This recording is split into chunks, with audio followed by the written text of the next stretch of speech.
दोस्तों, क्या आपको पता है कि तिरुपति बालाजी मंदिर में जो मूर्ति स्थापित है वह असली भगवान की मूर्ति है। यह मूर्ति कभी किसी ने नहीं बनाई, बल्कि यह मूर्ति स्वयं ही प्रकट हुई थी।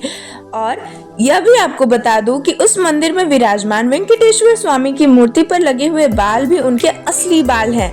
वह बाल कभी न उलझते हैं, वह हमेशा रेशमी तथा मुलायम रहते हैं। दोस्तों, मैं काजल आपका फिर से एक बार स्वागत करती हूँ काजल्स क्रिएशन में एक नए वीडियो के साथ। तो चलिए शुरू करते हैं। तो आज हम बात करेंगे भारत के एक ऐसे मंदिर के बारे में जहाँ भगवान स्वयं विराजमान हैं। दक्षिण भारत के मंदिर बहुत भव्य एवं प्रसिद्ध होते हैं। तिरुपति बालाजी मंदिर सर्वाधिक प्रसिद्धि मंदिरों में से एक है। यह प्रभु वेंकटेश्वर बालाजी का मंदिर है, जिन्हें श्री विष्णु का अवतार माना जाता है। यह आंध्र प्रदेश के चित्तौड़ जिले में है। यह दक्षिण में स्थित तालाब तिरुमाला के पास बना है। इसके चारों ओर स्थित पहाड़ियां शेषनाग के 7 फनों के आधार पर सत्यगिरी कहलाती है। इस मंदिर का इतिहास 5वीं सदी से शुरू होता है। यह मंदिर सभी धर्मों के लिए खुला हुआ है। भगवान बालाजी की मूर्ति को किसी ने ना कभी बनाया, बल्कि यह मूर्ति स्वयं प्रकट हुई थी। बालाजी की मूर्ति पर चोट का भी निशान है, जहाँ औषधि के रूप में चंदन लगाया जाता है। बालाजी भगवान की मूर्ति के सिर पे असली रेशमी बाल है। इस बालों की विशेषता यह है कि इसमें कभी उलझने नहीं पड़ती, यह हमेशा साफ दिखाई देते हैं। दोस्तों, इस मंदिर में केशदान की भी बहुत पुरानी परंपरा है। मन्नत पूरी होने के बाद लोग यहाँ केशदान करते हैं। इसका अर्थ यह है कि बालों के साथ लोग अपने अहंकार, घमंड और बुराई को भी समर्पित कर देते हैं। लगभग 20,000 से ज्यादा लोग रोज यहाँ केशदान किया करते हैं। मंदिर की प्रतिमा को अगर ध्यान से सुना जाए तो उसके भीतर समुद्री लहरों की आवाज सुनाई देती है।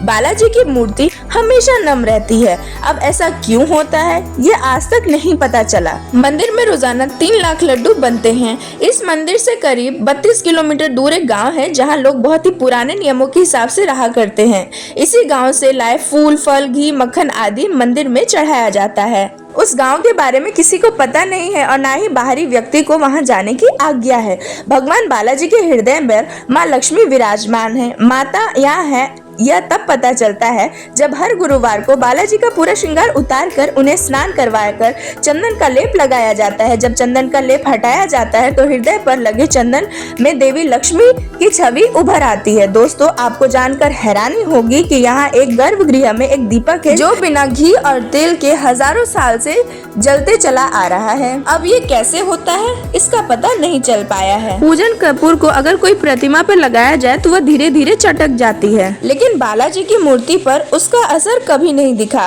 अन्य मंदिरों की तरह यहाँ पर भी भगवान को रोज तुलसी पत्र चढ़ाया जाता है, परंतु उस तुलसी पत्र को प्रसाद के रूप में भक्तों को नहीं दिया जाता है। मंदिर परिषद में मौजूद एक कुएं में डाल दिया जाता है, जिसे मुड़कर देखा नहीं जाता। इस मंदिर में मांगे जाने वाली मन्नत हमेशा पूरी होती है। मंदिर के मुख्य द्वार पर दरवाजे पे दाईं ओर एक छड़ी और उसी छड़ी के बारे में कहा जाता है कि बाल्यावस्था में इस छड़ी से भगवान बालाजी की पिटाई हुई थी, जिस कारण उनके ठुड्डी पर चोट लग गई थी। इस कारण तब से आज तक उनकी ठुड्डी पर शुक्रवार को चंदन का लेप लगाया जाता है, ताकि उनका घाव भर जाए। जब आप भगवान बालाजी के गर्भगृह में जाकर देखेंगे तो पाएंगे कि मूर्ति गर्भगृह के मध्य में स्थित है। वही जब गर्भगृह के बाहर आकर देखेंगे तो मूर्ति लगेगा कि दाईं ओर स्थित है। भगवान की प्रतिमा को प्रतिदिन नीचे धोती और ऊपर साड़ी से सजाया जाता है। मान्यता यह है कि बालाजी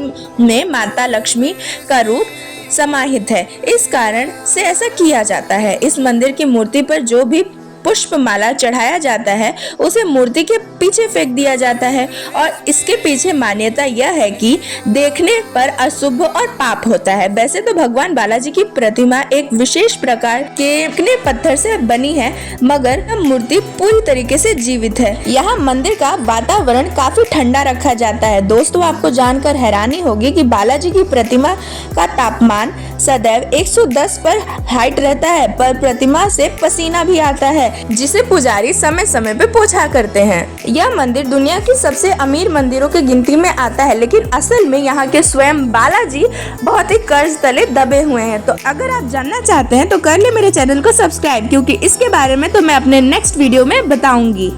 और हाँ, अगर मेरी ये वीडियो आपको अच्छी लगी तो प्लीज एक लाइक करना, प्यारा सा कमेंट करना और सब्सक्राइब किए बिना मत जाना। तो मिलते हैं अपने नेक्स्ट पार्ट में, तब तक के लिए राधे राधे।